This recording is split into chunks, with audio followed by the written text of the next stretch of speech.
IND analysis संत रविदास पूरी करेंगे आस में आपका स्वागत है। मैं हूं राजेश सक्सेना। मध्य प्रदेश में बीजेपी ने अपनी चुनावी तैयारियां तेज कर दी हैं और इसके लिए थोक वोट बैंक पर फोकस किया जा रहा है। इसी कड़ी में अब आदिवासियों के बाद अनुसूचित जाति वर्ग को साधने के लिए भाजपा ने नई रणनीति तैयार की है। इस रणनीति के तहत संत रविदास को केंद्र में रखकर प्रदेश भर के 53,000 गांवों में यात्रा निकाली जाएगी। यात्रा का उद्देश्य गांव में दलित वर्ग के 10 से 12 लाख लोगों तक पहुंचना है। इस यात्रा की तैयारी में भाजपा का अनुसूचित जाति प्रकोष्ठ जुटा हुआ है और यह यात्रा 20 जुलाई से शुरू होकर 12 अगस्त तक चलेगी। इस दौरान गांव-गांव में यात्राओं का आयोजन किया जाएगा।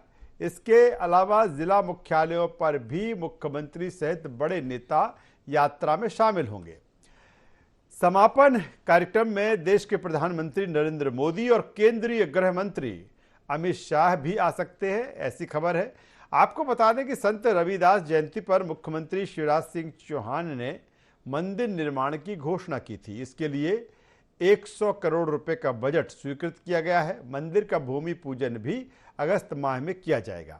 इस भूमि पूजन कार्यक्रम में भाजपा के कई बड़े और दिग्गज नेता और अनुसूचित जाति वर्ग से ताल्लुक रखने वाले नेता शामिल होंगे। दरअसल मध्य प्रदेश में अनुसूचित जाति वर्ग के लगभग 16% मतदाता है और कुल 230 विधानसभा सीट में से 35 सीटें अनुसूचित जाति वर्ग के लिए आरक्षित है। वहीं 20 सीट से अधिक पर अनुसूचित जाति वर्ग के मतदाता अपना दखल रखते हैं और यही वजह है कि अब आदिवासी वर्ग के बाद भाजपा अनुसूचित जाति वर्ग को टारगेट कर रही है। कुछ वर्जन हम आपको पहले सुनवाते हैं।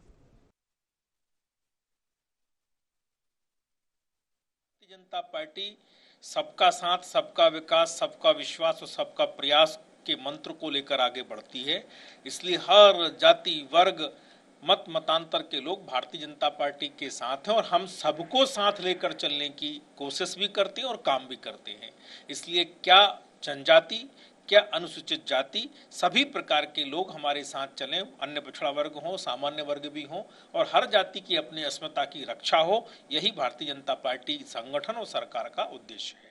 15 साल में ना तो उन्होंने आदिवासी वर्ग के लिए काम करा, ना अनुसूचित जाति वर्ग के लिए कुछ काम किया। केवल घोषणाएं लगातार करते रहे लेकिन काम धरातल पे नहीं हुआ। तो अब साधने वाली बात तभी आती है कि जब कुछ नहीं करा हो। तो भारतीय जनता पार्टी कितना ही प्रयास कर ले, कोई यात्रा निकाल ले, उनके बीच में पांव धो धो के पी ले, लेकिन जनता अब उनके साथ नहीं जाने वाली है, भ्रमित नहीं होगी। मध्य प्रदेश की जनता बहुत समझदार है और जिस तरह से 15 साल से लगातार झूठ के सहारे लोग देख रहे हैं कि किस तरह से झूठ के सहारे ये सत्ता में आ रहे हैं, अब मन बन चुका है जनता का। परिवर्तन निश्चित रूप से 2023 में कांग्रेस के पक्ष में होने।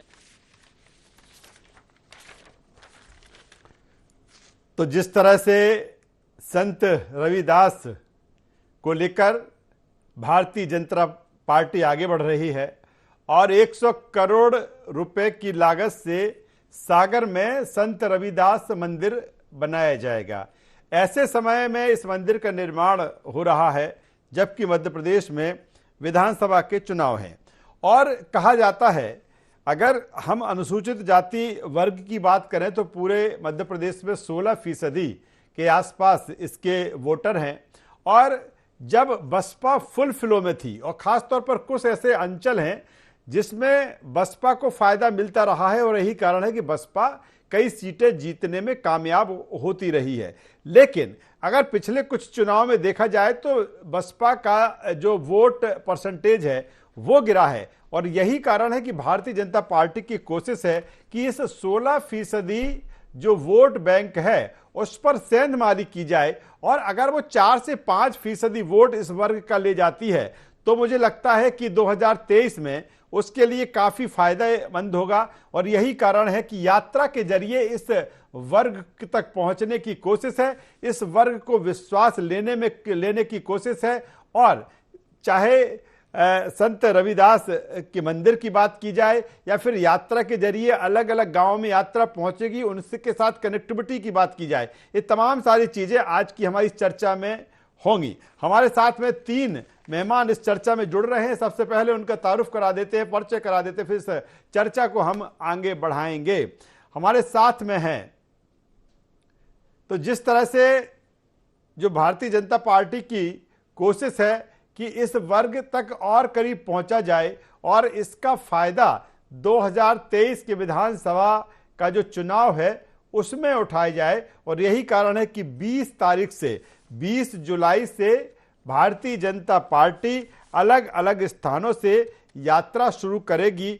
20 जुलाई से लेकर 12 अगस्त तक ये यात्रा की जाएगी। तकरीबन जो समय होगा 22 से 23 दिन का ये समय है, और अलग अलग जगहों से में पहुंचकर, अलग अलग गांवों में इनके क्षेत्रों में पहुंचकर वहां से मिट्टी लाई जाएगी, जल लाया जाएगा, फिर सागर जहां पर निर्माण होना है मंदिर का, संत रविदास का जो मंदिर बनना है, वो उसके लिए सारी चीजें एकत्रित की जाएंगी। 2 मेहमान पहले हमारे साथ में जुड़ रहे हैं, उनका मैं आपसे परिचय करा देता हूं, फिर हम अपनी चर्चा को आगे बढ़ाएंगे। हमारे साथ में हैं घनश्याम पिरोनिया जी, पूर्व विधायक हैं भारतीय जनता पार्टी के। स्वागत करूंगा पिरोनिया जी आपका। और हमारे साथ में हैं प्रदीप अहिरवार जी, अध्यक्ष हैं अनुसूचित जाति प्रकोष्ठ मध्य प्रदेश कांग्रेस के, आपका भी स्वागत है। और सबसे पहले घनश्याम पिरोनिया जी, मैं आपके पास में आता हूं।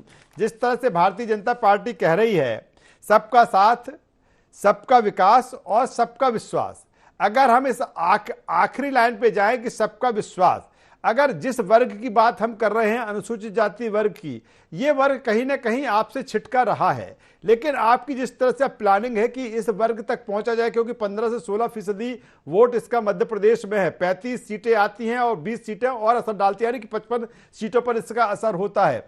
तो अब इसका विश्वास जीतने के लिए ये यात्रा जो 20 जुलाई से लेकर 12 अगस्त तक आप करने जा रहे हैं।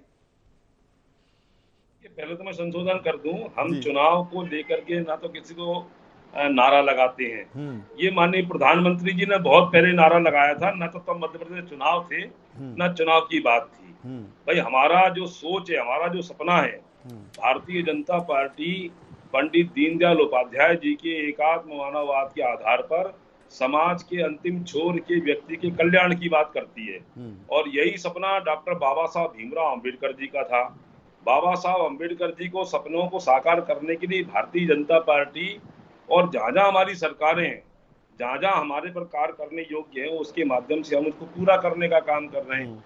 चुनावों को लेकर के मुझे लगता है भारतीय जनता पार्टी कभी काम नहीं करती है, और वास्तव में भारतीय जनता पार्टी ने ही जो अनुसूचित जाति और जनजाति वर्ग है उसके कल्याण के जितने काम किए हैं कम समय में, क्योंकि केंद्र में देश को आजाद होने से लेकर के और लंबे समय तक केंद्र में कांग्रेस की सरकार रही और प्रदेश में भी सरकारें इनकी रही।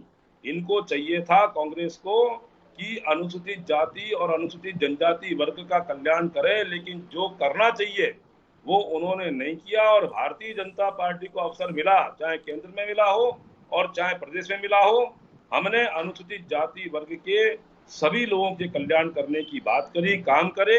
और बाबा साहब अम्बेडकर को, ये कांग्रेस के लोग हों या बहुजन समाज पार्टी के लोग हों, इनका काम केवल बाबा साहब अम्बेडकर की तस्वीर पर माला चढ़कर हम अनुसूचित जाति वर्ग की छाती पर चढ़कर सत्ता के सिंहासन को हासिल करना, लेकिन हमने कभी भी लेकिन बिल्कुल पिरोनिया जी आप कह रहे हैं, लेकिन पिरोनिया जी जिस तरह से आप कह रहे हैं कि इस वर्ग के लिए हमने तमाम सारी योजनाएं चलाई, इनके कल्याण के लिए तमाम सारा काम किया है, लेकिन ये भी तो सही है कि जो 15% वोट है इनका, जितना भारतीय जनता पार्टी को मिलना चाहिए था वो नहीं मिला। एक समय था करीब 6 से 7 या 8% बसपा ये वोट ले जाती थी, फिर कांग्रेस को मिल जाता था, सबसे कम इसका वोट आपको मिलता था। और अब ये कोशिश है, क्योंकि एक एक सीट की जो लड़ाई है उसमें भारतीय जनता पार्टी की यही कोशिश तो है कि आप 100 करोड़ रुपए का वहां पर मंदिर बनाने जा रहे हैं संत रविदास का। नहीं, मैं निवेदन करना चाहता हूं आदरणीय आपसे। देखिए, हमने चुनाव को ध्यान में रख के नहीं किया। आप अंदाज लगाएं, मैंने प्रारंभ में जैसे कहा कि बाबा साहब अम्बेडकर मऊ में पैदा हुए, और मऊ में जब केंद्र में सरकार कांग्रेस की थी, इनको चाहिए था कि बाबा साहब के अम्बेडकर जी के उस जन्म स्थान को कांग्रेस भव्य स्मारक बनाती, लेकिन मऊ में आज जो भव्य स्मारक ध्यान में आता है वो भारतीय जनता पार्टी की सरकार, सुंदरलाल पटवारी की सरकार थी, तब 16 करोड़ रुपए की लागत से वो भव्य स्मारक ध्यान में आता है। और केवल वही नहीं, मऊ का ही नहीं, जहां जहां बाबा साहब अम्बेडकर के आयाम स्थापित हैं, चाहे जिंदल की कोठी हो, 26 अलीराजपुर मार्ग हो, चाहे दीक्षा भूमि हो, और यहाँ तक कि लंदन के अंदर बाबा साहब अध्ययन अध्यापन के लिए गए, वहां पर भी वहां की सरकार के साथ हिंदुस्तान की सरकार ने, नरेंद्र मोदी जी सरकार ने मिलकर वहां भी स्मारक बना करके बाबा साहब को सच्चा सम्मान देने का काम चलिए प्रणय जी, भारतीय मैं जनता प्रदीप पार्टी ने अहिरवार जी किया के है। पास में आ जाता कांग्रेस ने हूं। कभी भी प्रदीप एक अहिरवार ईंट जी, रखने का काम नहीं किया। चलिए प्रणय जी, मैं दोबारा आपके पास में आऊंगा। प्रदीप अहिरवार जी हमारे साथ में है। प्रदीप जी, अगर बात की जाए अनुसूचित जाति वर्ग की बात की जाए, कांग्रेस को भी इस वर्ग का फायदा मिलता रहा है, इसका वोट मिलता रहा है, लेकिन जिस तरह से भारतीय जनता पार्टी, चाहे वो यात्राओं के जरिए या फिर संत रविदास का मंदिर निर्माण की बात की जाए उसके जरिए इस तक पहुंचने की कोशिश कर रही है, ये तो कांग्रेस के लिए कह सकते हैं कि बड़ा चैलेंजिंग होने वाला है।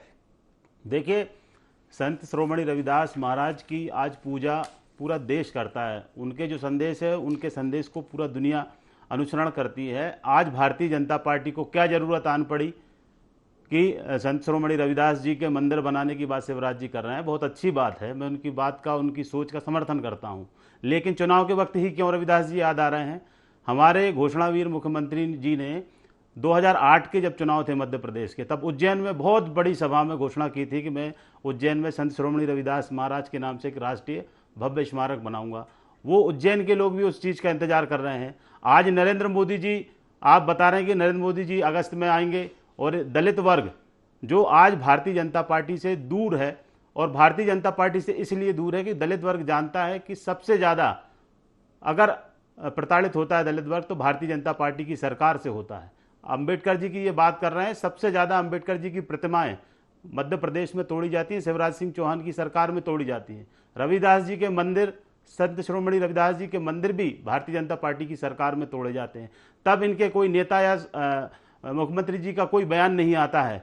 और आज पूरे प्रदेश में जो माहौल है, जहां पूरे प्रदेश को बदनाम करने का काम भारतीय जनता पार्टी के कार्यकर्ता ने सीधी के अंदर किया है कि एक आदिवासी हमारे समाज के भाई के चेहरे पे जिस तरीके से कुकृत्य किया गया, पूरे देश और दुनिया ने देखा है।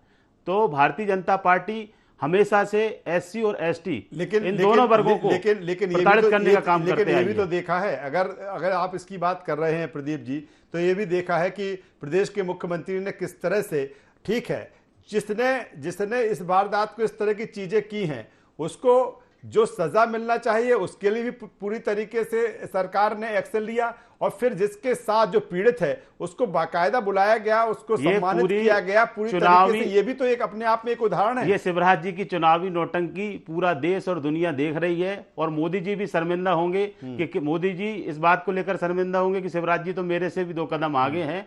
भारतीय लेकिन प्रदीप, सवाल है, इस बात को उठता है कि वो 16%, 15 से 16% वोट, क्योंकि बसपा, मैंने कुछ समय से देखा जाए, कुछ चुनाव से देखा जाए, अब बसपा उस फाइट में नहीं है, तो कहीं ना कहीं अब वो वोट जाएगा, और यही कारण है कि भारतीय जनता पार्टी इस तरह की कोशिश कर रही है। लेकिन अभी कांग्रेस के प्लान में इस तरह की चीजें नहीं दिख रही। देखिए, मैं आपको बता दूं, पूरे दलित वर्ग में और आदिवासी वर्ग में एक संदेश स्पष्ट है कि भारतीय जनता पार्टी इस देश के संविधान को बदलना चाहती है। और आज पूरा देश, जब बहुजन समाज पार्टी फाइट में नहीं है, तो ये पूरा वर्ग, अनुसूचित जाति हो, जनजाति हो, ये कांग्रेस की तरफ अपनी निगाह कर चुका है, क्योंकि कांग्रेस की तरफ निगाह कर चुका है। वरिष्ठ पत्रकार चेतन भट्ट साहब हमारे साथ में हैं। चेतन भट्ट साहब, किस रूप में देखें, क्योंकि 15 से 16% जो वोट होता है काफी अहम रोल अदा करने वाला है। अगर जिसके खाते में भी 4 से 5% वोट पहुंच गया, मुझे लगता है कि वो बेहतर पोजीशन में होगा। देखिए राजेश जी, अभी 4 या 5 महीने बाद विधानसभा के चुनाव होने वाले हैं, और ये जो चुनाव है ये आगामी लोकसभा का एक सेमीफाइनल मान के हम चलते हैं।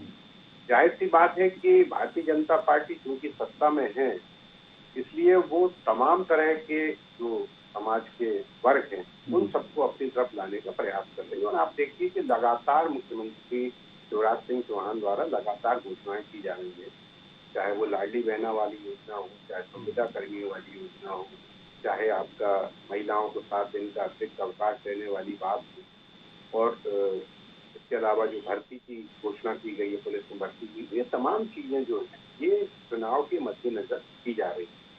अभी हाल में जो एक ऋणात्मक कार्य हुआ है उसको लेके मुझे लगता है कि आदिवासी समाज काफी उत्पीड़ित है। और अब ये लगता है, ये बात ठीक है, आपने ये बात सही कही कि प्रदेश के मुखिया ने एक बेहद संवेदनशील एक नेता के रूप में उस व्यक्ति को बुला के उसके पैर धोए और उसके पैरों का पानी था वो अपने सिर पे लगाए। ठीक है, राजनीति में दूसरा पार्टी इस बात को नौटंकी या पाखंड कह सकती है, लेकिन फिर भी किसी परिवार के मुखिया द्वारा, जबकि उनका उसमें कोई दोष नहीं था, लेकिन उसके बावजूद अगर उन्होंने माफी मांगी तो बड़ी। तो मुझे लगता है कि आदिवासी समाज क्योंकि इस मसले को दूसरे पॉलिटिकल पार्टी बहुत तेजी से उठा रही है और इसकी गूंज न केवल मध्य प्रदेश में बल्कि पूरे देश में हो, तो ये लगता है भारतीय जनता पार्टी को कि अभी ये थोड़ा सा मामला जब धीमा पड़ जाएगा तो फिर हम आदिवासियों के बीच में जाएंगे और इस बीच हम दलितों को अपनी तरफ खींचने का प्रयास करेंगे और उसी के तहत ये जो यात्राएं निकाली जा रही हैं ताकि लोगों से संपर्क बनाया जा सके। और जो रविदास की जो प्रतिमा की स्थापना की बात की जा रही है वो भी एक चुनावी क्या सर एक चीज अहम ये भी है कि ठीक है चुनाव का समय है, चाहे किसी नजर से देखें, अब जैसे कह रही है कि इसको नौटंकी जिस तरह से कांग्रेस बता रही है, लेकिन अगर देखा जाए भारतीय जनता पार्टी और कांग्रेस में जिस तरह का ये पूरा मामला आया और मुख्यमंत्री शिवराज सिंह चौहान ने उस पर एक्शन लिया और उस पीड़ित को अपने निवास पर बुलाया, लेकिन कांग्रेस क्योंकि जब एक एक सीट के लिए जब लड़ाई चल रही है तो कांग्रेस का कोई, मुझे लगता है कि जो लीडर उस तक पहुंचना चाहिए था शायद नहीं पहुंचा।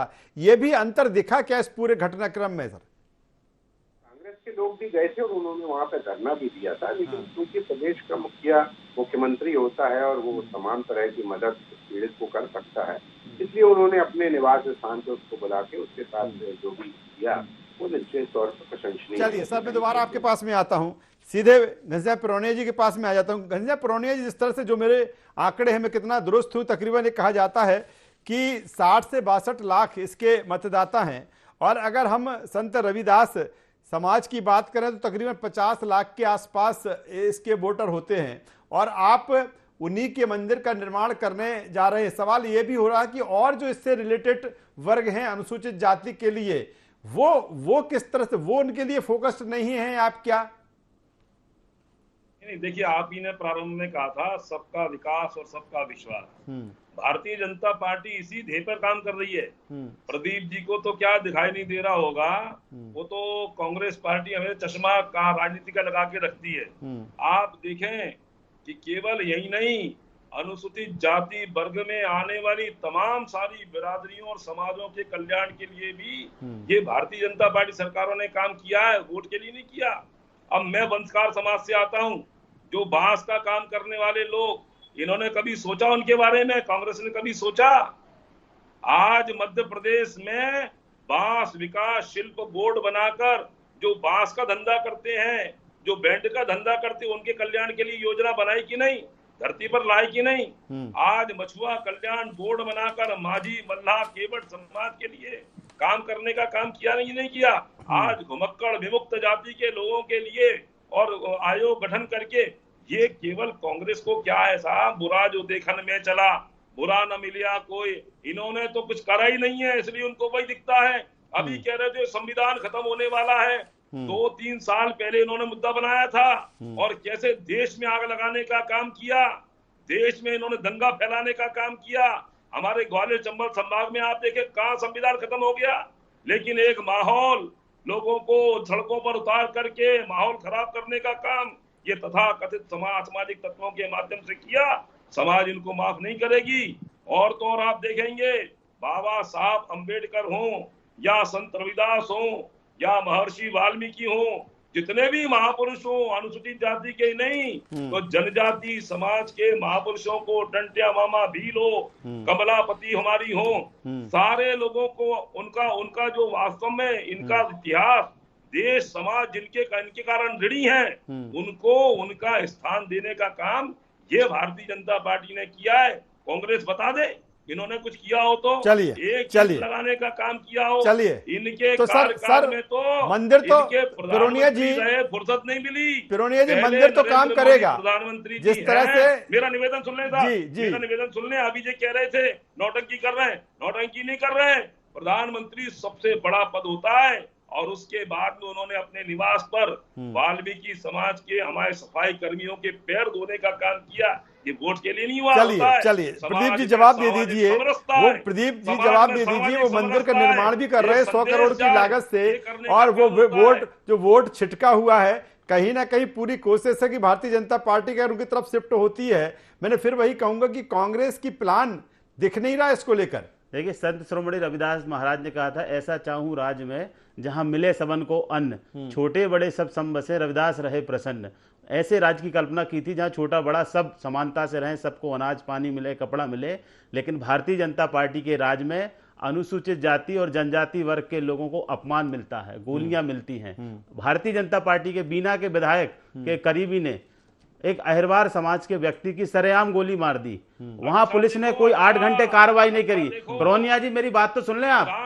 2018 में 2 अप्रैल 2018 की घटना है जहां पर 11 दलित आदिवासी समाज के बच्चों को आपकी सरकार ने गोली मारने का काम किया। आपकी सरकार ने उन बच्चों को जिनको गोली लगी, उन बच्चों के अपराधियों को आज तक नहीं पकड़ा। ये पूरा समाज आपको याद करेगा, और आपकी सरकार भी अनुसूचित जाति वर्ग के लोगों ने बदली थी। और मैं आज दावे के साथ कह रहा हूं, 2023 में आज रविदास जी के नाम पर जो नौटंकी आप लोग कर रहे हो मंदिर बनाने के नाम पे, ये समाज सब देख रहा है। और 23 में भी हम आपको विदा करेंगे। 23 में शिवराज जी को हम लोग अनुसूचित जाति और जनजाति वर्ग के लोग हर हाल में विदा करेंगे। मोदी जी सागर में आए, उनका स्वागत है। हमारे देश के यशस्वी प्रधानमंत्री हैं। मुख्यमंत्री जी जाएं, रविदास जी के मंदिर पे मत्था टेके। लेकिन जिन महापुरुषों की आप पूजा करते हो, आपकी पार्टी के लोग उन महापुरुषों की अपमान करने का काम करते हैं। बाबा साहब अम्बेडकर की आप बात करते हैं, सबसे ज्यादा सदन में जब बाबा साहब अम्बेडकर जिंदा थे तो किसने विरोध किया था? श्यामा प्रसाद मुखर्जी ने विरोध किया था। जब हिंदू कोड बिल डॉक्टर बाबा साहब अम्बेडकर सदन में लाए थे तो श्यामा प्रसाद मुखर्जी ने बाबा साहब अम्बेडकर का लेकिन भारतीय जनता पार्टी, बाबा साहब अम्बेडकर हो, रविदास जी हो, सम्मान नहीं किया। भारतीय जनता पार्टी के लोगों ने हमेशा बाबा साहब अम्बेडकर के संविधान को जलाने का काम किया। दिल्ली में बाबा साहब अम्बेडकर का संविधान जलाया गया। नरेंद्र मोदी जी जब दिल्ली में बैठे थे तब आपके नरेंद्र मोदी जी ने संविधान जलाने वाले को गिरफ्तार नहीं करवाया।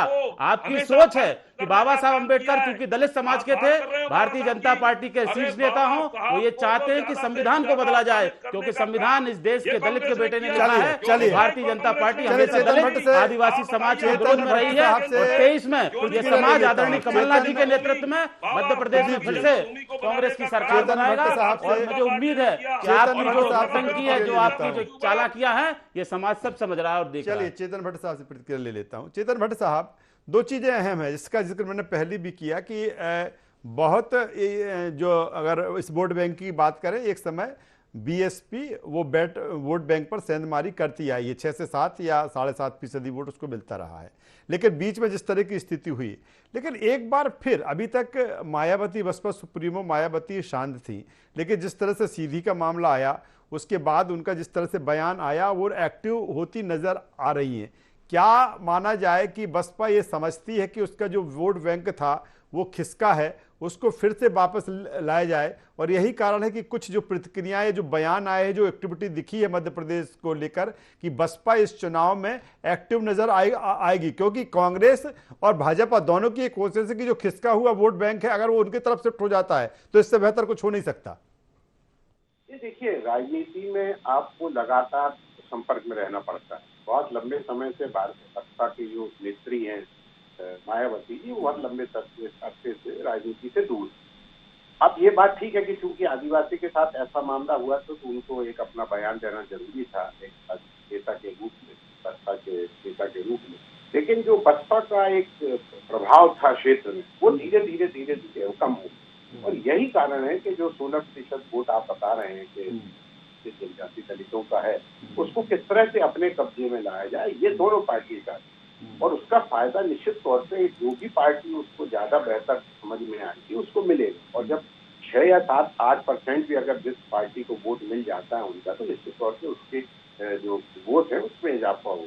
जहां तक बसपा की राजनीति में यहाँ उतरने वाली बात है, तो मुझे लगता नहीं कि अब बसपा का कोई बहुत ज्यादा प्रभाव बचा होगा। अब सारा जो द्वंद है वो सिर्फ भारतीय जनता पार्टी और कांग्रेस। चलिए, बेहतर बात चेतन भट्ट साहब आप कह रहे हैं कि जो सारा कुछ द्वंद है अब उसी वोट के लिए है जो बसपा से खिसका है। और यही कारण है कि अगर हम भारतीय जनता पार्टी की बात करें तो 20 तारीख से 12 अगस्त तक जिस तरह से पंडित संत रविदास को लेकर जिस तरह से यात्रा निकाली जा रही, भव्य मंदिर का निर्माण सागर में किया जाएगा, लेकिन कांग्रेस की भी अपनी रणनीति है। दोनों पार्टियों की एक कोशिश है कि कैसे इस वोट बैंक है उस तक पहुंचा जाए, उसका विश्वास जीता जाए। और जिस टैग लाइन की मैंने बात की थी भारतीय जनता पार्टी की, सबका साथ, सबका विकास और सबका विश्वास, उसी विश्वास के जरिए यात्रा पर भारतीय जनता पार्टी निकल रही है। तीनों मेहमानों का यहाँ पर मैं धन्यवाद करूँगा, शुक्रिया करूँगा। तो कुल मिलाकर चुनावी जंग, चुनावी लड़ाई जैसे जैसे समय नज़दीक आता जा रहा है और दोनों के पार्टियों के पिटारे में जो रणनीति है, जो तर्कस में तीर है, एक के बाद एक छोड़े जा रहे हैं। हर पार्टी की एक कोशिश है कि इस चुनाव में बेहतर से बेहतर तरीके से चुनाव को लड़ा जाए, हर वर्ग तक पहुंचा जाए और हर वर्ग को साधा जाए। और उसी को लेकर भारतीय जनता पार्टी 20 जुलाई से 12 अगस्त तक यात्रा पर निकल रही है। इंडियन एनालिसिस बस इतना ही। ND24 पर खबरों का सिलसिला लगातार जारी है। बने रहिए हमारे साथ। नमस्कार।